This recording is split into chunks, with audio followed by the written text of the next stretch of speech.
few weeks ago, Marshall came up to visit, and we decided to go on a bar crawl. So today we're going to be doing a bar draft. What are the best bars in State College? We're going to start off with a coin flip. I got Google Coin over here. Marshall, what are you calling? Oh boy.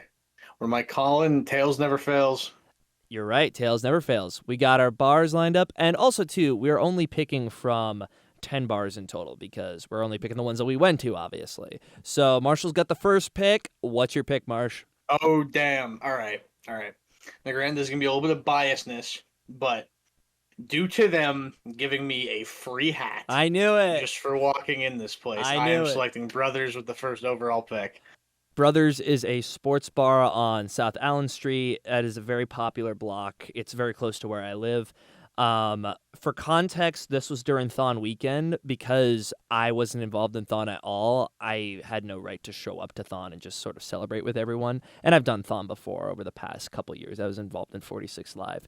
And so they had a raffle at Brothers, and they were giving away these free beanies, which otherwise people would have gotten. And so when we first walk in, they just give us this free merch, and Marshall can't get over this. We also have our buddy Coleman with us, who's blitzed out of his mind. And as these two are leaving, I go to piss. These two are wearing their beanies because it's like -5 degrees out. They walk outside. Yeah, it's pretty damn cold. And what happens when you go outside, Marsh? Me and him are sitting there yapping it up, just talking, figuring out who each other are, because this is our first interaction ever as meeting people. And this dude walks up to us and he hands us his ID, and I'm like, buddy, what are you handing me this for? He's like, aren't you guys the bouncers? And I'm like, no, the bouncers inside, pal, get moving. Well, that's what they get for giving you employee hats, like.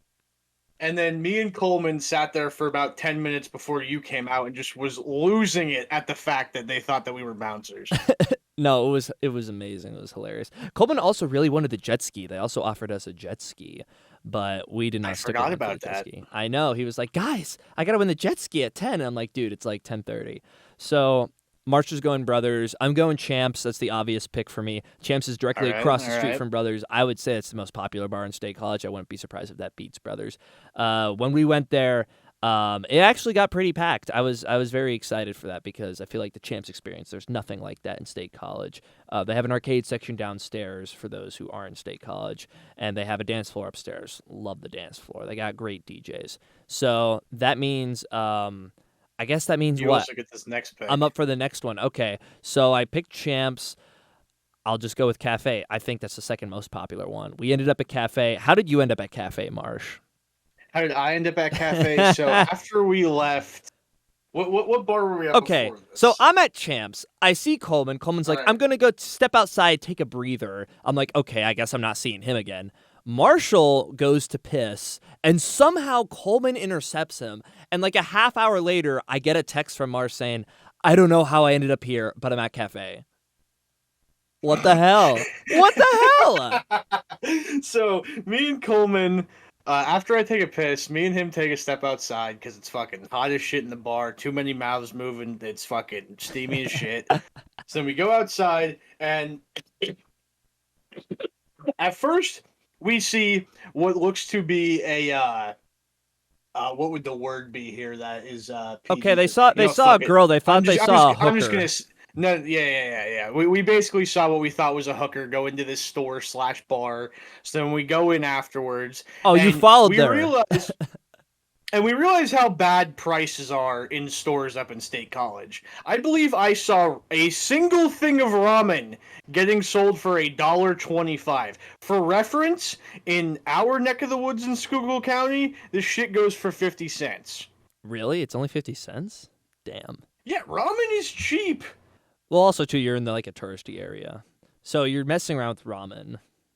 And then after we get out of the store, we meet this other dude. I don't honestly remember his name because I was bombed as shit by this point. Our buddy Julian. Okay. And then he takes me and Coleman to Cafe, and we're just kind of chilling there for a bit. I text Lucas, tell him I ended up here even though I didn't know how, and then about 10 minutes later you arrived. Yeah, Julian was like Moses. He was guiding them to the promised land because Cafe is like a few blocks away. The Red Sea for us. Yeah, exactly. Cafe is a few blocks away from Champs. It's a while. So we enjoyed the live concert there. Marsh, what's your pick for the second draft? for the what would this be, the fourth pick overall? Yeah. Yeah. I am gonna take, even though we didn't really get to experience what the bar is meant to be, or at least I didn't. I'm taking Shandy Gaff. Gaff, that's a good one.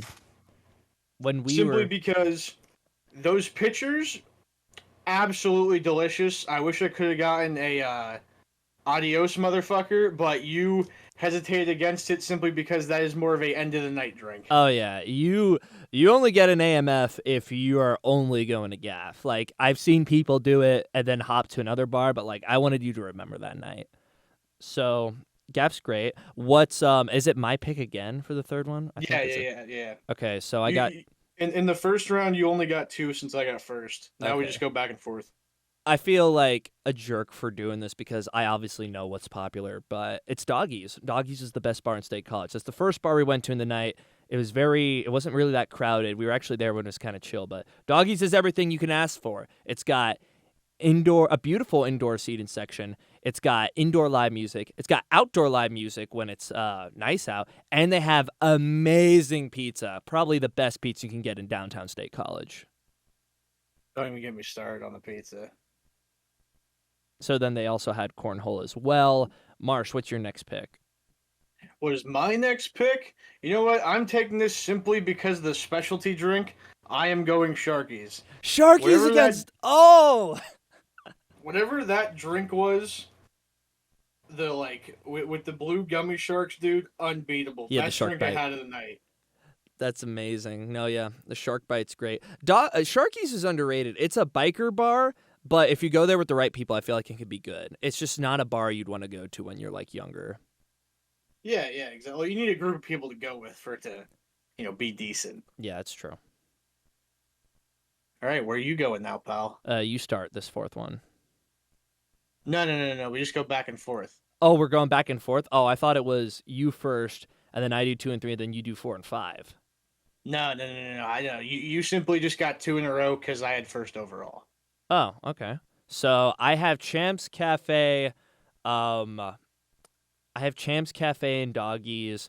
Looking at this list, I mean, I don't have any sports bars under my belt, so I'm going to have to go with P-Man's. Even though Permane Bros isn't my favorite bar, I definitely feel like because you have brothers, I got to get that up there. Yeah. You always got to have at least one sports bar in the mix. Oh, yeah. Always got to at least have one. You know what? Where can I go with now? You know what? Fuck it. The music selection was absolutely banging. The Long Island iced tea I had was absolutely impeccable. I am selecting Pickles. Hell yeah.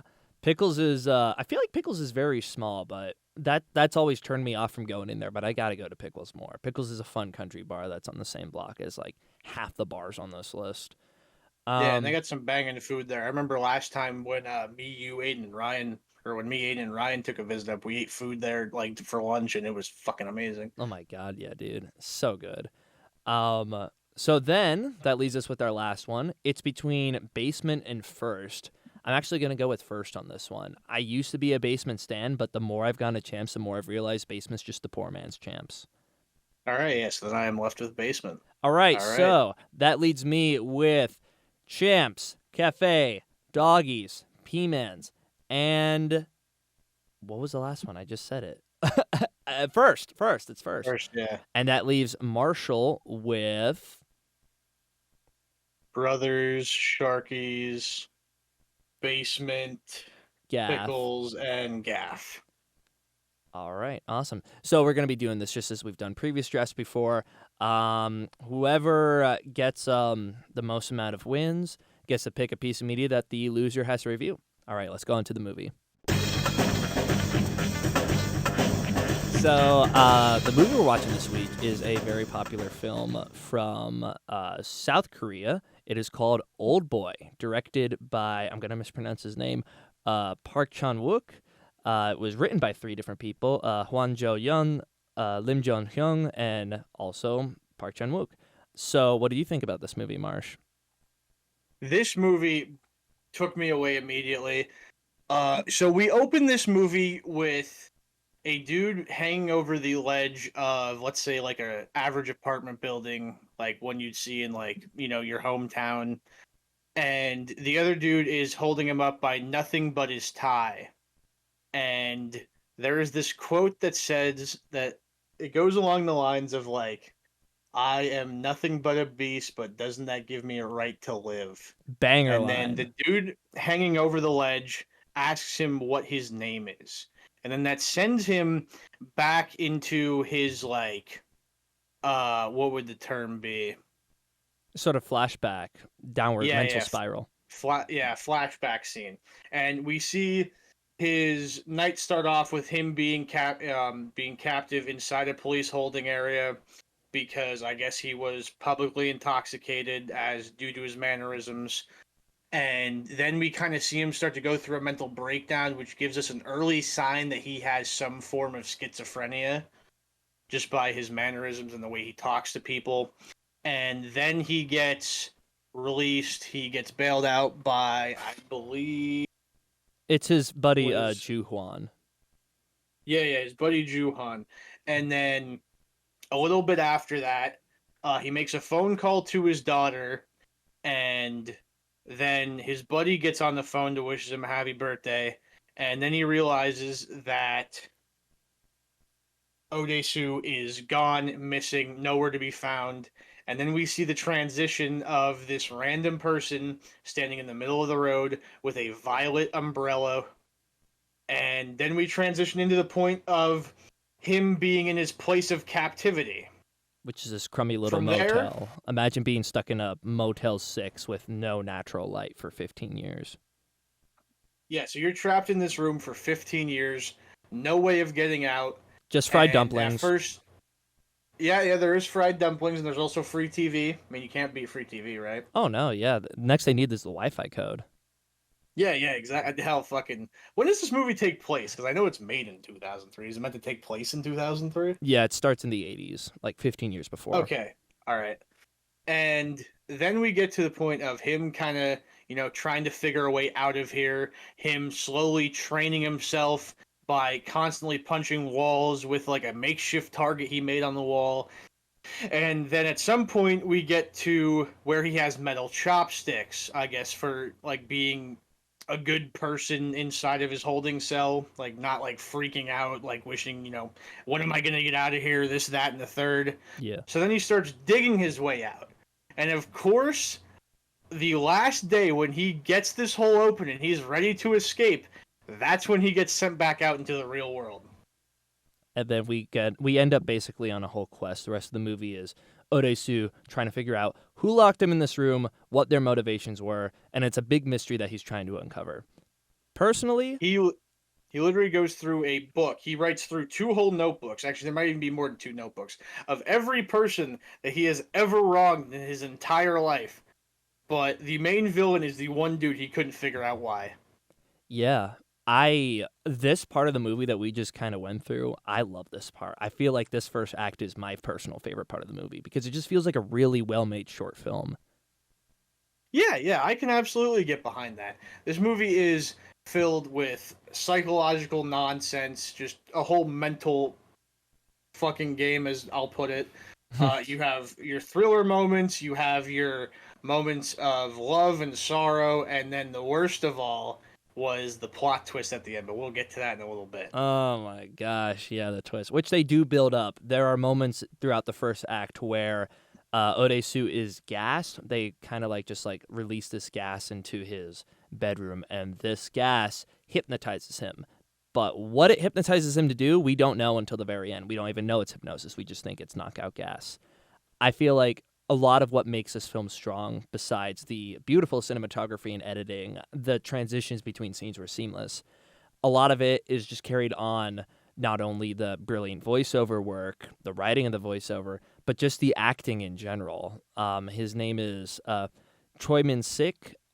He plays Odesu, and he is just beyond amazing in this film. Yeah, he did a absolutely stellar job with this. Kang Hee-jung as Mito, she was also an absolutely great deuteragonist. I believe that's the word. She was great, yeah. She is the love And interest who Odesu meets after he breaks out of the prison. I believe he meets her at like a sushi bar, kind of. Yeah, the place she works at. Yeah, yeah, and then literally his first like aspect of human contact, she touches his hand, and he just passes out. Yeah. He just is like a dead corpse on the table, and then she takes him back to his house, and then they start like talking to each other, like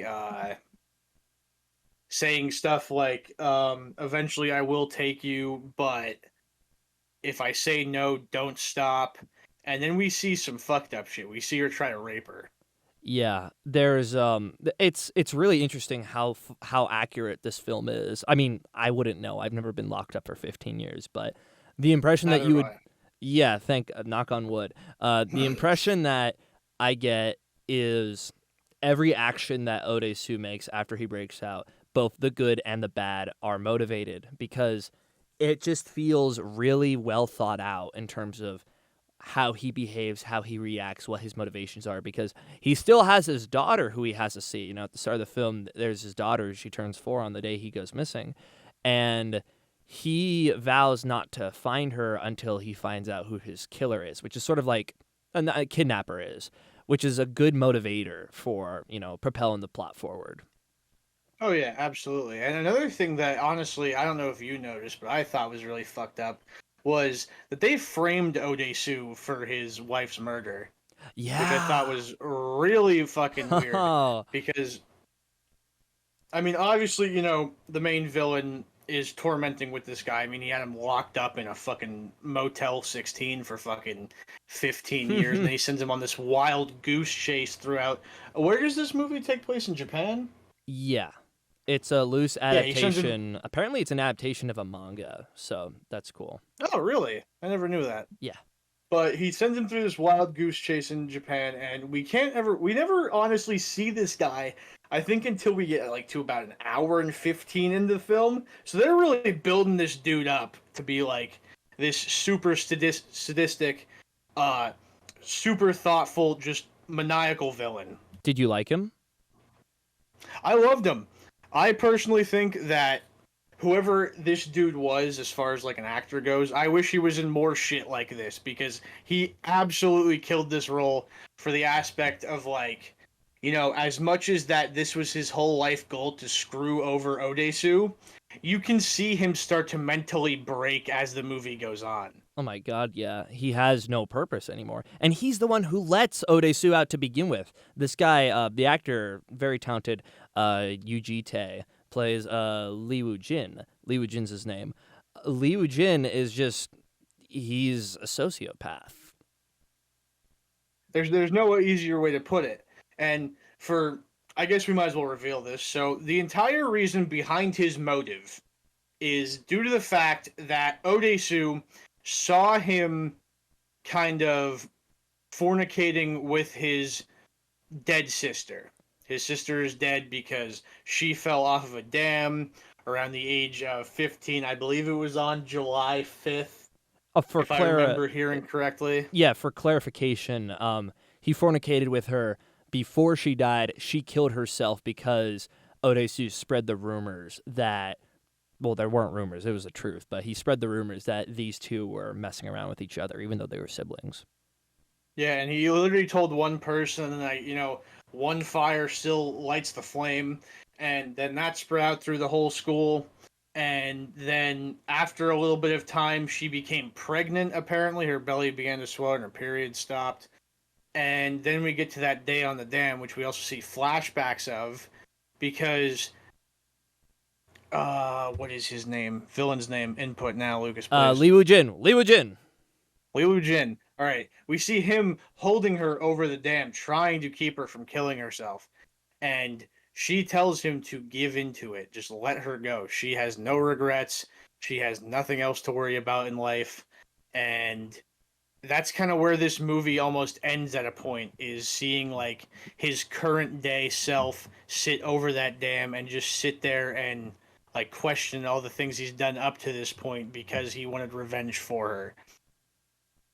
It's also framed exactly the same as the opening shot, which Marsha was talking about earlier, with one character holding another character over their death by just a thread. Yo, So that's an amazing point. I never noticed that. yeah, it's brilliant filmmaking. I mean, the direction in this is spotless. I feel like the story itself, I don't know how I feel about the story because I like it more when I know less. I feel like the backstory was a little much because we are revisiting this whole thing. I guess the whole point of the story is Odesu forgot something so inconsequential he just completely forgot about. And it is interesting to think about how one person's perspective can be different from another person's, where one just only thinks about this slight grievance against them, Li Wu Jin, whereas Odesu doesn't think about that.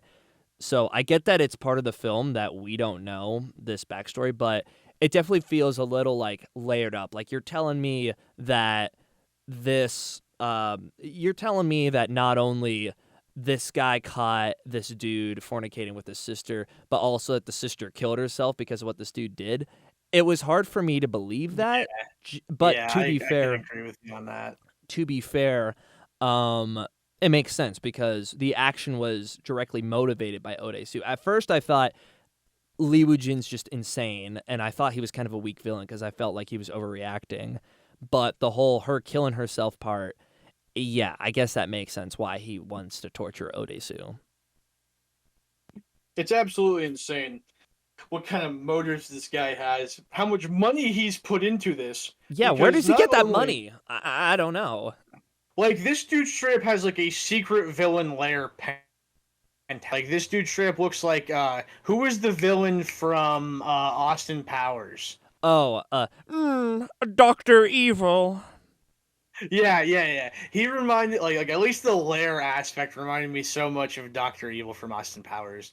Just like the way that it's just like this giant concrete building with like water flowing in trenches around it, and him having this one big ass chair right in the center like it's his fucking throne. Get me my laser And sharks. I want my sharks with lasers. I don't want it without the lasers. I want it with the lasers. you know, Lucas, I don't know if I'm jumping ship here. I don't know if I'm jumping ship here. But what do you think about the plot twist in this movie? I learned that there was a twist. I didn't know what it was until I watched it, and it's it's a good twist because it ties into the development. I don't think we're going to tell anyone what the twist is because I want you guys to watch this movie, but there is a development that, like I said, with the hypnosis, it was built up upon, and it ties in directly with Li Wu Jin's decision. Yeah, like the whole reason he went down this like rabbit hole. Basically, he gets revenge on Odesu by pulling the same sort of crap that got him in trouble to begin with, and it's poetic in that way.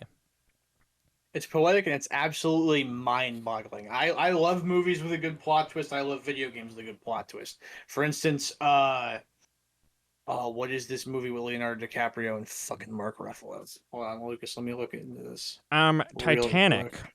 Yeah. No, not Titanic. Yeah, what are you talking about? Mark Ruffalo played the captain. He was like, "Yo, a captain never goes down with the ship." I don't know what Mark Ruffalo sounds like. Casting's my weakness. Shutter Island. Shutter Island had a absolutely impeccable plot twist, and I think that this is comparable with how much it just makes you like kind of go into shock because there's a character that we are wondering for the entire movie. Where is she? That's all I'm going to give you guys for now because I want you guys to watch this and see what I'm talking about. Yeah. I need to see Shutter Island. I don't know. I didn't even know there was a twist. I know nothing about that movie.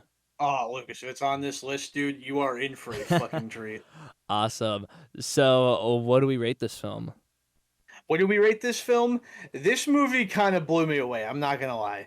The acting, the cinematography, the sound choice, the score, just everything about this movie was great. Even though I couldn't understand a single word of it because I had to read subtitles the entire time. Naturally.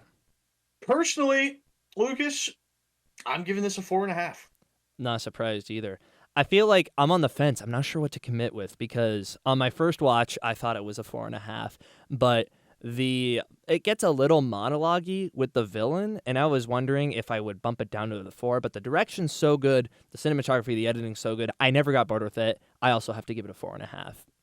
So All right, that's respectable. our top So five where's it on the list? our top 5 movies so far are Braveheart, Joker, American Beauty, come and see. 2001: A Space Odyssey. I am fine. That's from 5-1. I'm fine putting this above American Beauty, below Come and See. Yeah, that's so what. So then it slides into the fifth slot. Yeah. It's third place. Oh, third place. All right. Yeah, I'm cool with that. Awesome. Well, thank you for watching this. We will be sure to, not next episode, 2 episodes from now, we will reveal the winner of the bar draft. Go watch Oldboy. It is an incredible movie. You can just buy it for $5 on YouTube. Highly recommend. Yeah, thanks for watching.